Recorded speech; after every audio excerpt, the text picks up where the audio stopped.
എല്ലാ പ്രിയ വിദ്യാർത്ഥികൾക്കും പുതിയൊരു വീഡിയോയിലേക്ക് സ്വാഗതം.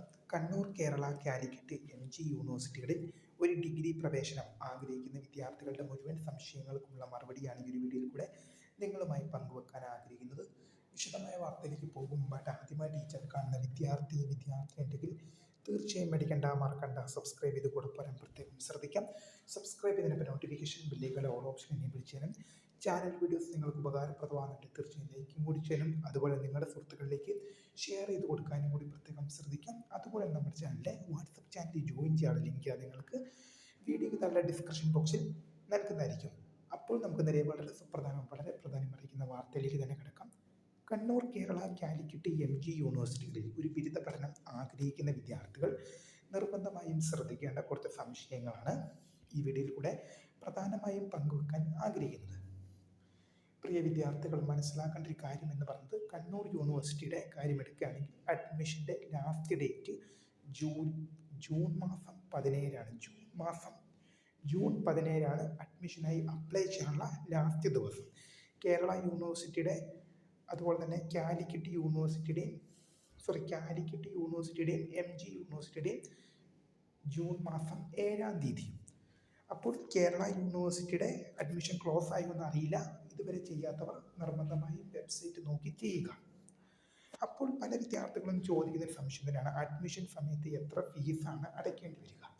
പ്രിയ വിദ്യാർത്ഥികൾക്ക് കോളേജിൽ ഫസ്റ്റ് അലോട്ട്മെൻറ്റ് കിട്ടിക്കഴിഞ്ഞാൽ നിങ്ങൾ എന്ത് ചെയ്യേണ്ട?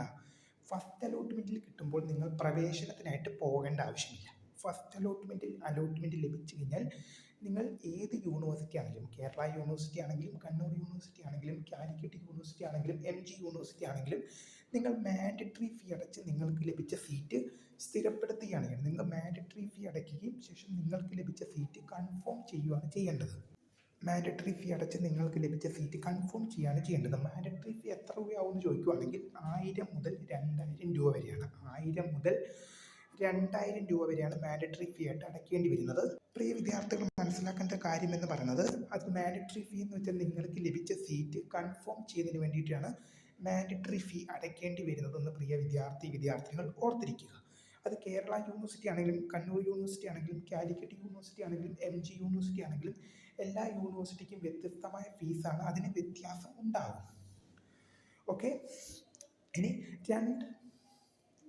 രണ്ടാം അലോട്ട്മെൻറ്റിന് ശേഷമാണ് നിങ്ങൾ എന്ത് ചെയ്യേണ്ടത്? കോളേജിൽ പ്രവേശനത്തിനായിട്ട് ഹാജരാവേണ്ടത്. സെക്കൻഡ് അലോട്ട്മെൻറ്റിന് ശേഷം മാത്രമേ നിങ്ങൾ കോളേജിൽ പ്രവേശനത്തിനായിട്ട് ഹാജരാവേണ്ടതുള്ളൂ. ഒന്നാം അലോട്ട്മെൻറ്റ് ലഭിച്ചാലും മാൻഡറ്ററി ഫീ അടയ്ക്കുകയും നിങ്ങൾക്ക് ലഭിച്ച സീറ്റ് കൺഫേം ചെയ്യാണ് ചെയ്യേണ്ടത്. ഒന്നാം അലോട്ട്മെൻറ്റിൽ സീറ്റ് ലഭിച്ചു കഴിഞ്ഞാൽ ഒന്നാം അലോട്ട്മെൻറ്റിൽ സീറ്റ് ലഭിച്ചാലും നിങ്ങൾക്ക് ലഭിച്ച സീറ്റ് നിങ്ങൾ കൺഫേം ചെയ്യാണ് ചെയ്യേണ്ടത്. നിങ്ങൾക്ക് പ്രവേശനത്തിനായിട്ട് ഹാജരാവേണ്ട. എന്നാൽ രണ്ടാം അലോട്ട്മെൻറ്റിന് ശേഷം നിങ്ങൾക്ക് പ്രവേശനം ലഭിച്ചു കഴിഞ്ഞാൽ നിങ്ങൾ എന്ത് ചെയ്യണം? ഫീസ് അടച്ച് നിങ്ങളുടെ കോളേജിൽ പ്രവേശനം നേടണം. രണ്ടാം അലോട്ട്മെൻറ്റിന് ശേഷം കോളേജിൽ പ്രവേശനത്തിനായിട്ട് ഹാജരാകണം. നിങ്ങൾക്ക് പക്ഷേ രണ്ടാം അലോട്ട്മെൻറ്റിൽ ആദ്യമായിട്ടാണ് സീറ്റ് ലഭിക്കുന്നതെങ്കിൽ മാൻഡറ്ററി ഫീ അടയ്ക്കാനുള്ള ഓപ്ഷൻ ആയിരിക്കും കാണുന്നത്. അത് അടച്ചതിന് ശേഷം മാത്രമേ കോളേജിൽ പ്രവേശനത്തിനായിട്ട് ഹാജരാവേണ്ടതുള്ളൂ എന്ന് പ്രിയ വിദ്യാർത്ഥികൾ ഓർത്തിരിക്കുക. അപ്പോൾ പല വിദ്യാർത്ഥികൾക്കും പലതരത്തിലുള്ള സംശയങ്ങളുണ്ട്. നമ്മൾ അഡ്മിഷൻ കിട്ടിയില്ലെങ്കിൽ, അതായത് അഡ്മിഷൻ കിട്ടിക്കഴിഞ്ഞാൽ ആദ്യത്തെ അലോട്ട്മെൻറ്റിൽ തന്നെ കോളേജിൽ പ്രവേശനം എടുക്കാൻ പറ്റുമോ? ഇല്ല. നിങ്ങൾക്കിപ്പോൾ ഉദാഹരണം പറയുവാണെങ്കിൽ, ആദ്യത്തെ അലോട്ട്മെൻറ്റിൽ നിങ്ങൾക്ക് ലഭിക്കുന്ന സീറ്റ് അല്ലെങ്കിൽ നിങ്ങൾക്ക് ലഭിച്ച സീറ്റിൽ നിങ്ങൾ തൃപ്തരാണെങ്കിൽ നിങ്ങൾ എന്ത് ചെയ്യണം? ഹയർ ഓപ്ഷൻസ് ക്യാൻസൽ ചെയ്ത് കാണും. ഉദാഹരണം പറയുകയാണെങ്കിൽ 5ാമത്തെ ഓപ്ഷൻ കിട്ടി, നിങ്ങളതിൽ തൃപ്തരാണെങ്കിൽ ബാക്കിയുള്ള 4 ഓപ്ഷൻസ് നിങ്ങൾ എന്ത് ചെയ്യണം? ക്യാൻസൽ ചെയ്ത് കാണും. അല്ലെങ്കിൽ അടുത്ത അലോട്ട്മെൻറ്റിൽ ബാക്കിയുള്ള 4 ഓപ്ഷൻസ് പരിഗണിക്കാം. എന്ത് ചെയ്യാം? അടുത്ത അലോട്ട്മെൻറ്റിനായി പരിഗണിക്കാം. അതുകൊണ്ട് തന്നെ എന്ത് ചെയ്യണം? നിങ്ങൾ തൃപ്തരാണെങ്കിൽ ഹയർ ഓപ്ഷൻസ് ക്യാൻസൽ ചെയ്ത് കാണും. അഥവാ നിങ്ങൾക്ക് ലഭിച്ച ഓപ്ഷനിൽ നിങ്ങൾ തൃപ്തരല്ല, അങ്ങനെയെങ്കിൽ ഹയർ ഓപ്ഷൻസ് നിലനിർത്തണം. നിങ്ങൾ തൃപ്തരല്ലെങ്കിൽ നിങ്ങൾ ഹയർ ഓപ്ഷൻസിന് വേണ്ടി വെയിറ്റ് ചെയ്യേണ്ടി വരും. അപ്പോൾ എന്താണെങ്കിലും ഇതുമായി റിലേറ്റ് ചെയ്യുന്ന കൂടുതൽ അപ്ഡേറ്റുകൾ ബാക്കി വരും ദിവസങ്ങളിൽ നിങ്ങളെ അറിയിക്കും. തീർച്ചയായും നിങ്ങൾക്ക് ചാനൽ വീഡിയോസ് ഉപകാരപ്രദമാകുന്നുണ്ട് തീർച്ചയായും ലൈക്കും കൂടി ചെയ്യുക. അതുപോലെ നിങ്ങളുടെ സുഹൃത്തുക്കളിലേക്ക് ഷെയർ ചെയ്ത് കൊടുക്കാനും കൂടി പ്രത്യേകം ശ്രദ്ധിക്കുക. അതുപോലെ നമ്മുടെ ചാനലിൽ വാട്സപ്പ് ചാനലിൽ ജോയിൻ ചെയ്യാനുള്ള ലിങ്ക് നിങ്ങൾക്ക് വീഡിയോയ്ക്ക് താഴെ ഡിസ്ക്രിപ്ഷൻ ബോക്സിൽ നൽകുന്നതായിരിക്കും. പ്രിയ വിദ്യാർത്ഥികൾക്ക് ഡിഗ്രി പ്രവേശനം Kannur university last date June മാസം 17-ാം തീയതിയാണ്. Calicut university, MG university June മാസം 7-ാം തീയതിയാണ്. കേരള യൂണിവേഴ്സിറ്റിയുടെ ക്ലോസ് ആയിട്ടുണ്ടാവില്ല. ലാസ്റ്റ് ഡേറ്റ് ഞാൻ നോക്കിയിട്ടില്ല. നോക്കിക്കഴിഞ്ഞാൽ അറിയിക്കാം. വീഡിയോ ഇഷ്ടപ്പെട്ട ലൈക്ക് ചെയ്യുക, സബ്സ്ക്രൈബ് ചെയ്യുക. അപ്പോൾ my name is Skray, the founder of Skray for the Career Academy. Thanks for watching. Bye.